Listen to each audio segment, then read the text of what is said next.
Hitler get elected on Monday and start throwing people into ovens on Friday? No, it was a gradual process. The first thing that Hitler did was start to write newspaper articles. Everything that was going wrong was the Jews' fault. They're the ones that caused all these problems.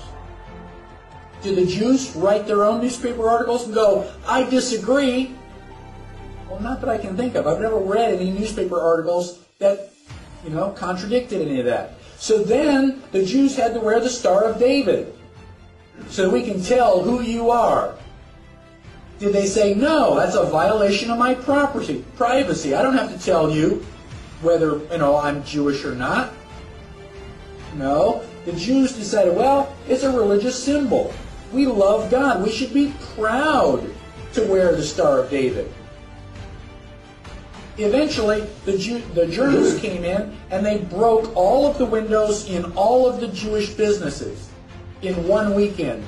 The Saturday night was known as Kristallnacht, which is German for Night of Glass.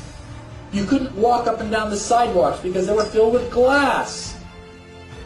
Did the Jews rise up and say, now, damn it, you're violating my property. You shouldn't do that? No. Gosh, we don't want to make the Germans any madder than they already are. We want to just kind of go along to get along. Don't piss them off. They've got guns. Eventually, the Germans are loading them up into cattle trailers on the train. Where do you think you're going? On vacation? Where do you think they're going to take you? Well, now you're cold and naked and they're walking you into the ovens where you're going to go to mass execution. Is it time now to raise your hand and say, I tend to disagree with all this? Bang! You're dead. It's too late to complain. You should have complained at the beginning when you at least had a chance.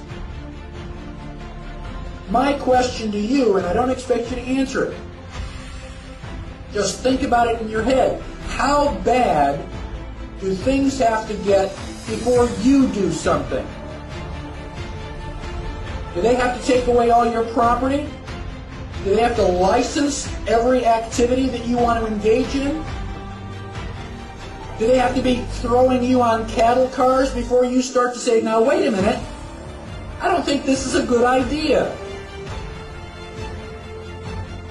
How long is it going to be before you finally resist and say, no, I will not comply? Period. That's a different answer for each person. Ask yourself now, because sooner or later you're going to come to that line, and when they cross it, what do you say? Well, okay, cross this line. Okay, now cross that line. Okay, now cross this line. And pretty soon you're in a corner. Sooner or later, you've got to draw a line and stand your ground, whether anybody else does or not. That is what liberty is all about.